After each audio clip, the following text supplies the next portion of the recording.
Okay. So this is on the physical render settings. Okay, so if let me bring back my light.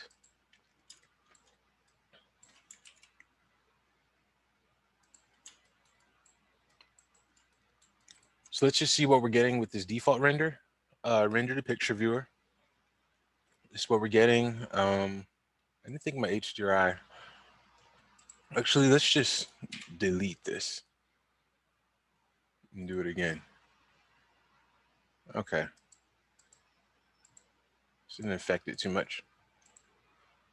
So those are the default render settings. To get the quality ones, we click on this and we go to physical. Okay, so let's just see what it looks like off the break if I do a render now. Same thing, nothing too different. So I'm not going to change anything here. What we're going to do is go to effect and we'll go to global illumination. Now let's see what effect this has. Small difference, not a whole lot, but there is a difference. Okay, we just need to adjust these settings and get a little bit more realism. So we'll change this to quasi Monte Carlo, and this one we're going to change to light mapping. Let's see what we're getting.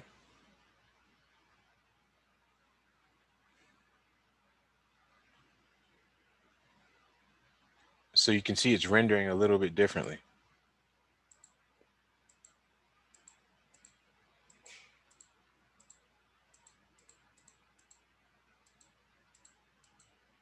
So there is a small difference. Okay.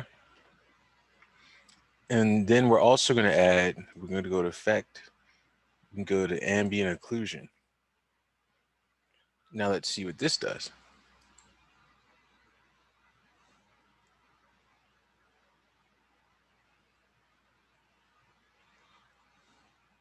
I don't think that's touching the floor.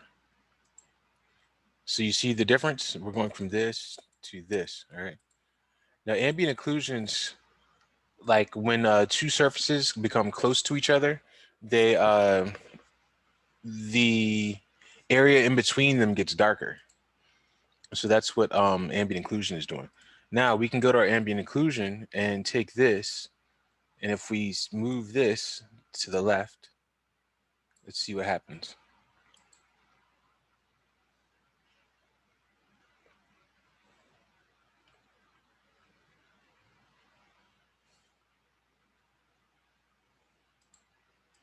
So it's not as harsh as it was, but it's not like nothing like it was here. So this is before ambient occlusion. So before ambient occlusion, after ambient occlusion, after we adjusted the ambient occlusion. Now let's see what happens if we take it to this side.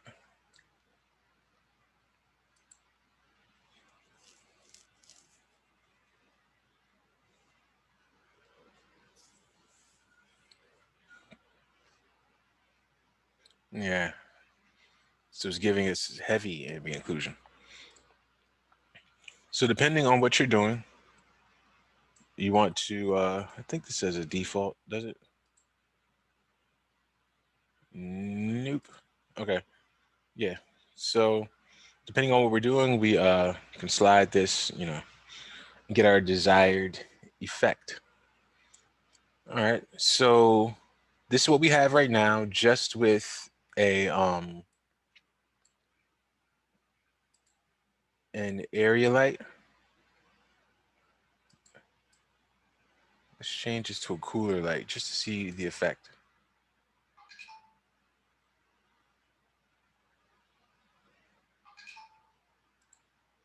So we have hot room, a little bit cooler. Nice. Now let's add a an HDRI to this. So you already have our material right here, which remember we went to the luminance and we put it in this area. So if we click on this, we get our sky, and we drag this onto our sky, and we have this. Now, this will be how we rotate our HDRI. Depending on like where the light is coming from, you would rotate that. Also, let me also do this. Let's get ourselves a camera. So I'll click on my camera, and I'll click on this. When it's white, you know it's inside. Just let me name it. I'm just always used to naming these. Render camera. All right. So let's move it and see what we get.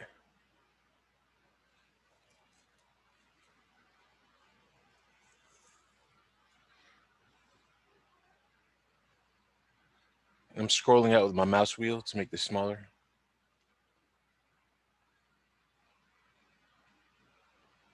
Yeah, it's looking a bit nicer, right? So what the HDRI does is adds indirect light, which I like to call bounce light.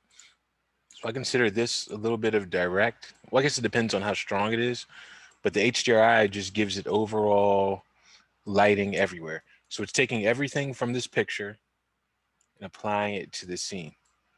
Now, sometimes I like to do this. I'll look, say, okay, that's where the light's coming from over there. And I'll just try to rotate my HDRI because I want it coming from this direction. Okay. So let's get back in our camera now. So just hit that, got back in.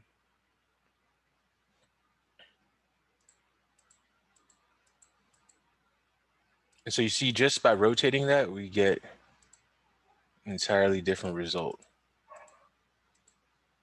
All right. So as opposed to light coming in this way, it's coming in directly. What's at least coming in from this direction. Okay. Another thing about these settings, mine might go faster than yours because I got a 2080 Ti graphics card, so could move a lot quicker. I'm not sure. I have to see it on your machine. But if we go back to physical, you go to these settings right here. These are let's say quality settings. Oh yeah, we want to go to progressive as well. Actually, let's just see how long this takes with progressive, or the difference, I should say. Okay, it's looking good. Not too much different.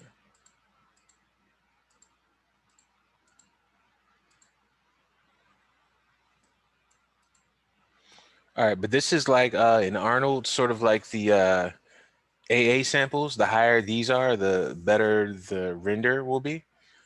So we're not using subsurface scattering, so we can make this like 0.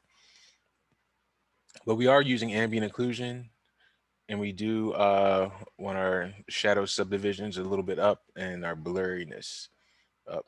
So if we change this to 4, well, let's just see what it looks like. So we'll see the differences that these render settings make. Oh, it's still calculating.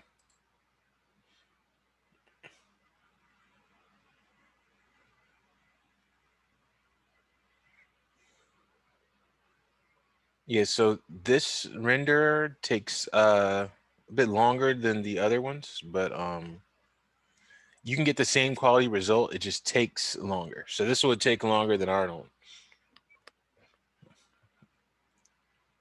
or Octane or any of those. Let's actually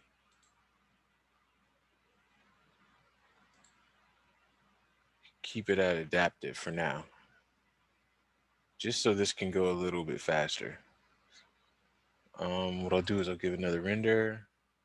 Yes, I do want to stop it.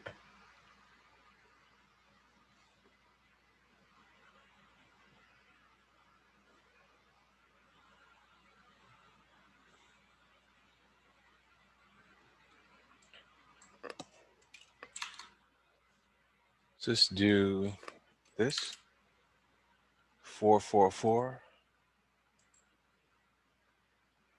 You know what I'm saying? All right, and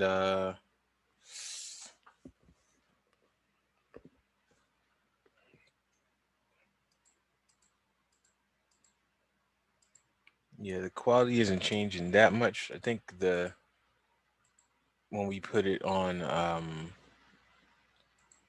progressive, it'd be a little bit different. If I go here, let's see if I change this 6, 4.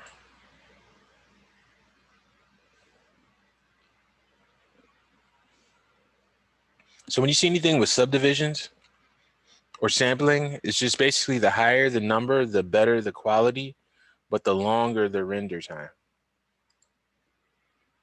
I think we see the most difference when we go to progressive. These settings are kind of high for that. So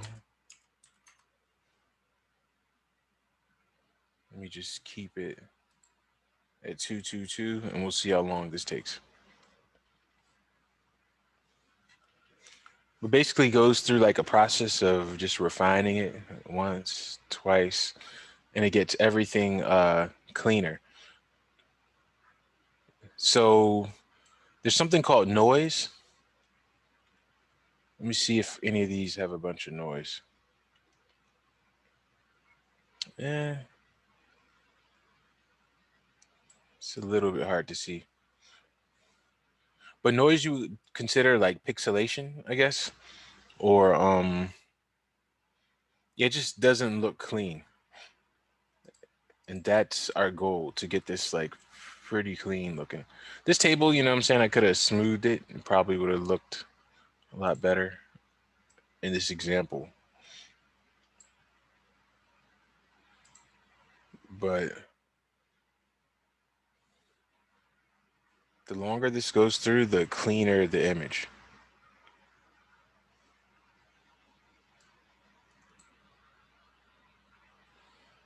But if this is going this speed on my machine, it'll probably go really slow on yours. So yeah, scratch that. Let's not go to progressive and let's just go to we'll see what fix does for us actually. So press this, yes.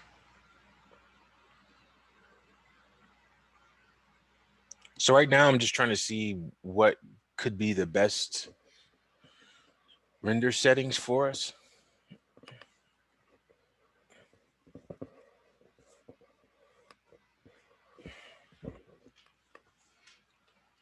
Because we don't want it to look horrible, but we don't want to have to wait hours for something to render.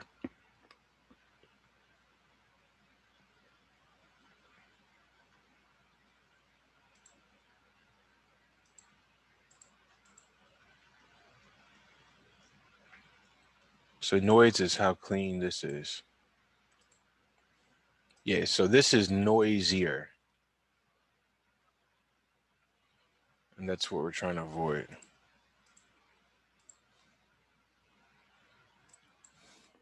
Just let me see if I double the samples, how much of a difference it'll make. So this is what rendering and lighting is all about. It's kind of like going through, trying to get the right lighting, trying to get the quickest render settings. And I don't have too many lights in this right now, but I want to get some good render settings. So you see what happened? When I change this from 4 to 8, we can see right here what it did. So that's the 8, that's the 4. So that's what sampling is doing. And all these are right here are ways to adjust the samples in the scene. So I won't go into them too deeply, but yeah, basically the higher the number, the better the quality, but the longer the render time.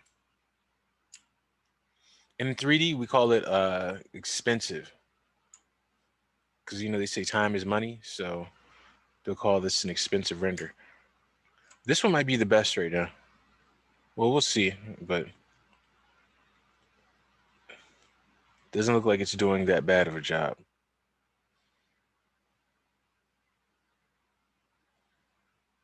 So yeah. And then if we want to go back and get like a cheaper render, we could take it back to 4 or whatever its default was. I guess its default was 4. Yeah, can we test it like that? Or we can just go back to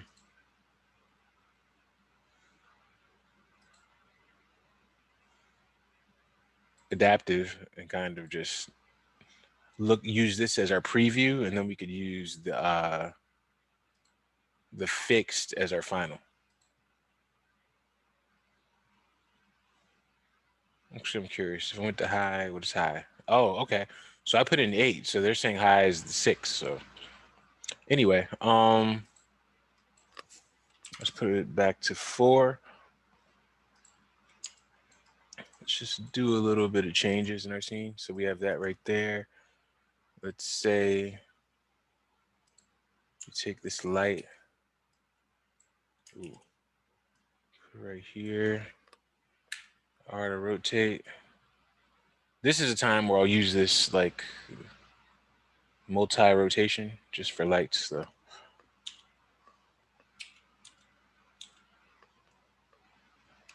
Control.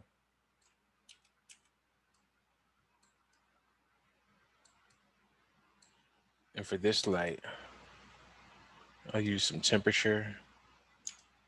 So this one I'll make on the warmer side, and then I'll take this one.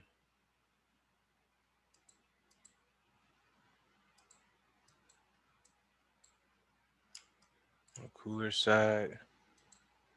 Oh, I was moving inside of my render camera. Yeah. Oh well. Now I'll do a render.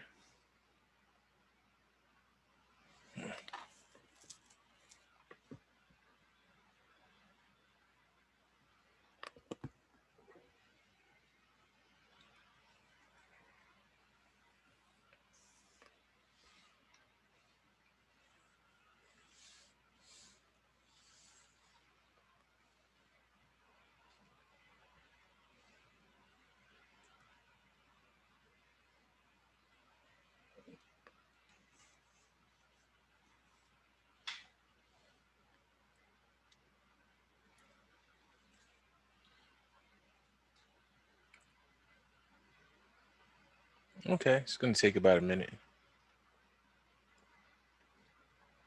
And I'm really curious what you all's render times will be. Okay, so let's just create a material.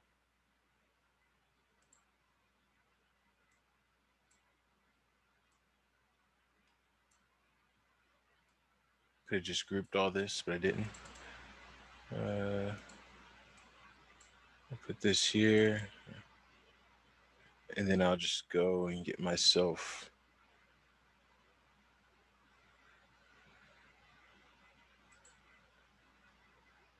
a wood. Why am I not seeing the wood?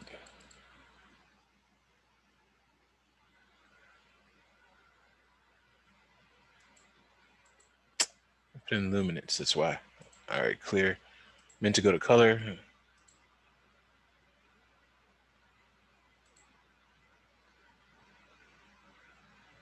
Remember, we can double click on this and adjust it.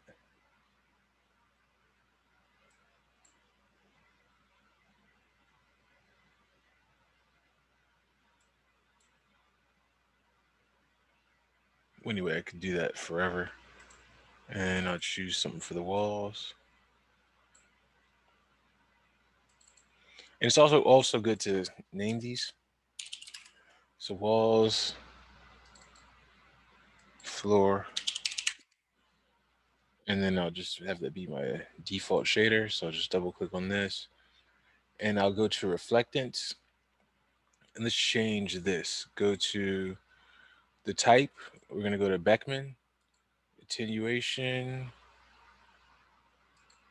just go to average.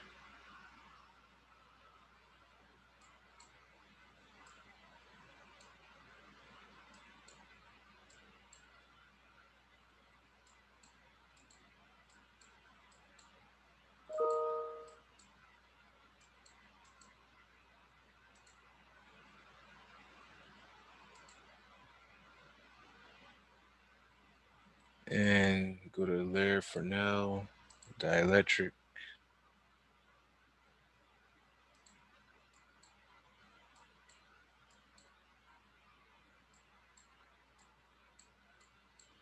So you see what I'm doing? I'm trying to make this like a kind of glossy paint, sort of.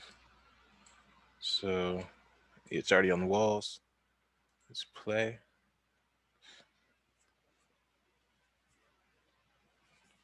I'm not play, render. I'm thinking Arnold.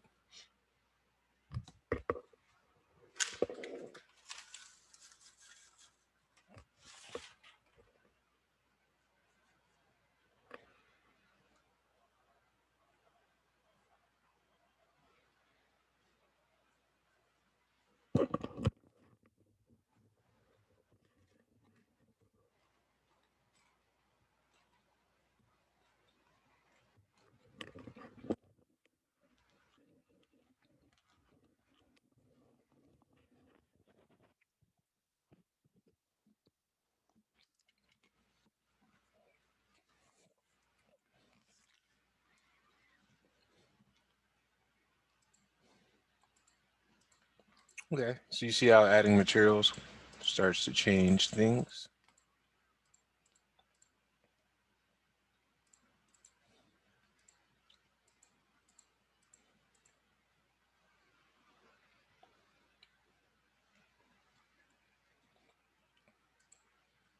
Look at the time, you see?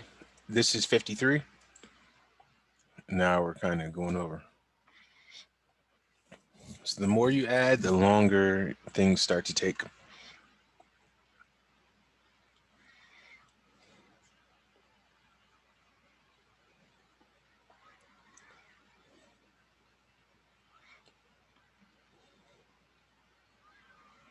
Okay. So remember, you can have it this on a low setting. So this is 4. If I take it to what they even call is low, let's see what they call preview. Oh, preview 0. So this is our, wait, that was 4. So if I take it to 0,